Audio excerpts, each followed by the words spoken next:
I played a text-based adventure game on the dark web. I can't undo the things I did.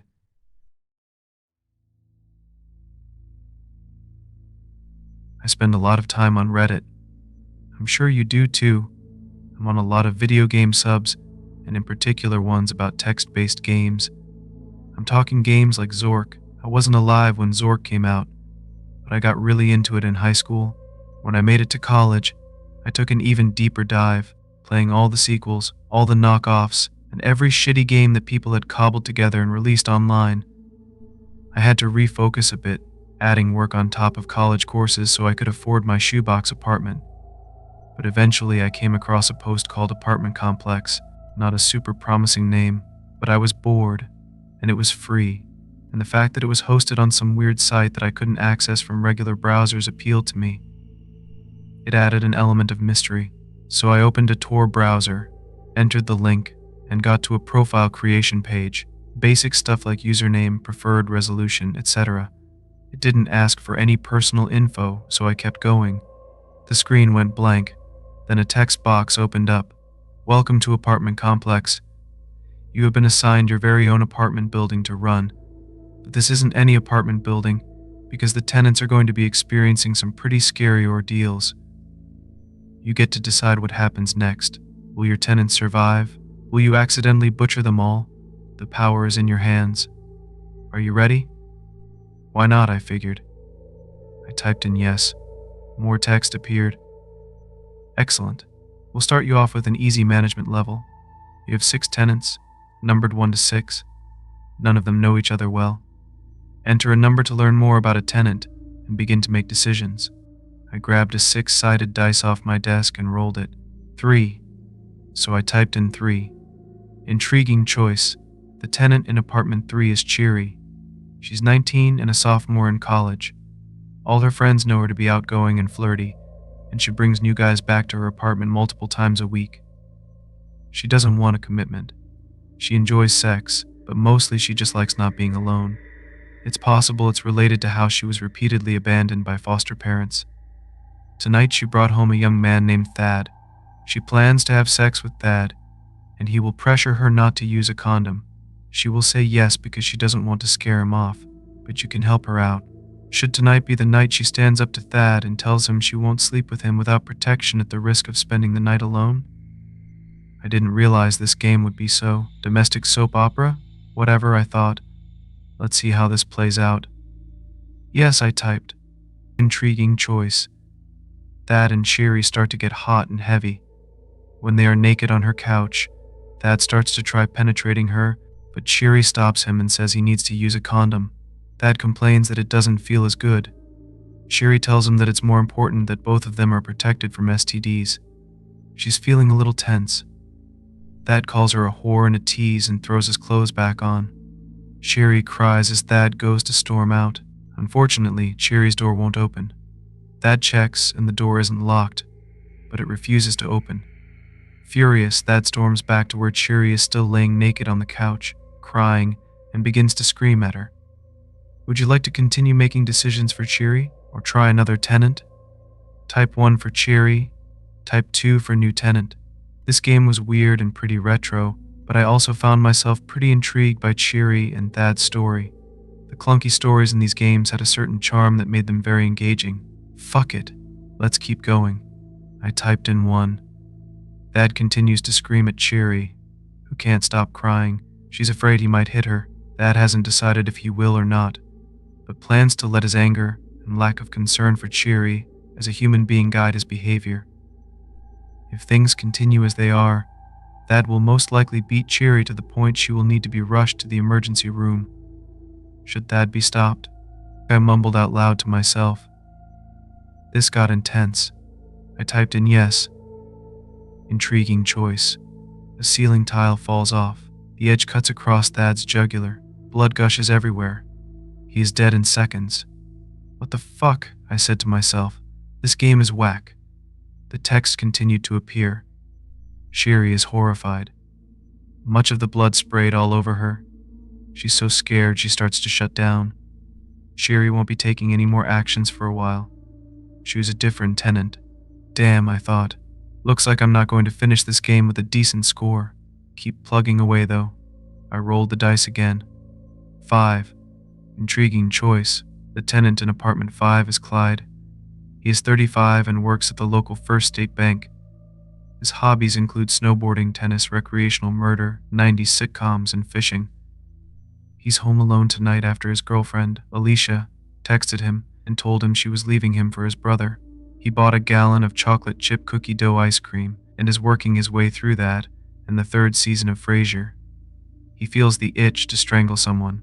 It's been a while, and he's trying to kick the habit, but the deep well of emotion seems to be so deep that ice cream alone can't fill it. He's hoping to quench the urge with a TV binge, but just as he's settling in, he starts to smell gas. Should he investigate? Not investigating would be boring, so of course I typed in yes. Clyde gets off the couch and follows his nose to the kitchen, where a heavy propane smell is blasting out of one of the burners. He's familiar enough with gas leaks to know that he's one spark away from Clyde Flambe. Should Clyde leave, or keep sucking up the fumes? Seems weird to release the murdered, I thought, but it would be boring to just gas him to death. Clyde exits his apartment and heads down the stairs to the front door. When he makes it to the floor below his, he sees that the stairs are blocked by fallen ceiling tiles. There are stairs on the opposite side of the floor. On the way, he would pass 2 other apartments, which would likely have phones to call the fire department to handle the gas leak. Should he stop at the first apartment, the second apartment, or take the stairs? I typed in that he should stop at the first apartment. Intriguing choice. That was it. No more text. What the hell, I said under my breath. And then there was a knock on my door. I froze. Hey, anyone home? My name's Clyde. I live on the floor above you. My phone isn't working and my apartment smells like gas. Can I borrow your phone? I sat as still as I could, making no sound. Seriously, it's an emergency. I'm pretty sure I heard some noise in there. I need help. On my screen, I saw more text pop up. Should Clyde keep trying the first apartment, try the next apartment, or take the stairs on the far end of the floor? As gently as I could, I pressed the next apartment. The clack of the key sounded like a gunshot in my head. Whatever, asshole. I know you're home. I hope you enjoy being a piece of shit. Clyde said. Then I heard his footsteps go down the hall.